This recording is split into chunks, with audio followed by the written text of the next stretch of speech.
Председателот, спикерот, владата, ДИК и службен весник подготвени го пречекаа вчерашниот договор меѓу Заев и Мицкоски за избори на 15 јули. Доцна синоќа председателот Пендаровски прогласи 8-дневна вонредна состојба. Талат Џафери го измени решението за распишување избори, владата донесе нова уредба за изборни действија, а службен весник веднаш објави 3 броја со што сите акти стапија во сила.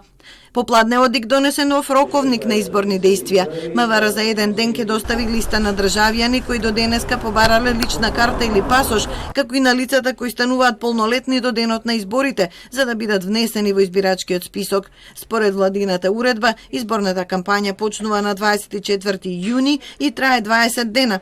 За прв пат гласањето ќе биде распоредено во 3 дена. Че имаме 3 дена гласање, значи на 13, 14 и 15 јули. На 13 јули значи ќе гласаат сите лица кои се во домашен карантин заради позитивен тест од COVID-19 и лицата кои се во самоизолација.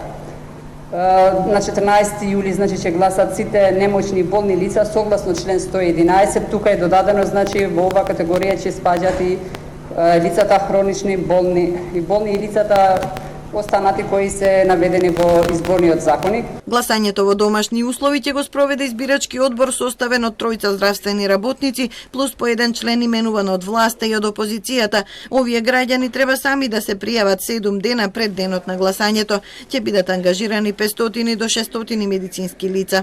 ДИК ќе спроведе едукација и ќе исплати паричен надомест за сите изборни органи освен за членовите на ДИК.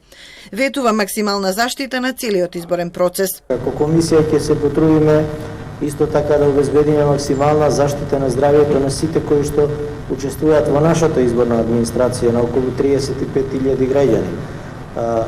Ќе обезбедиме пристап до гласачките места малку поинаку. Ќе обезбедиме гласачки места со поголеми простори, со можност за проветрување целодневно на гласачките места.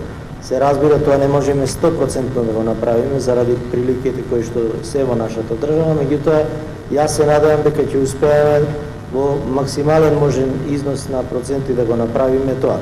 На 15 јули гласањето ќе трае 14 часа од 7 до 21 часот. Министерството за здравство ќе обезбеди заштитни маски, ракавици и друга заштитна опрема за сите членови на изборните органи и средства за дезинфекција за секое избирачко место. За време на овие 8 дена вонредна состојба, согласно уредбата на владата, нема да важи забраната за нови градежни зафати, вработувања, социјални, пензиски или други дополнителни исплати од буџетот, како и за реклами финансирани со буџетски средства.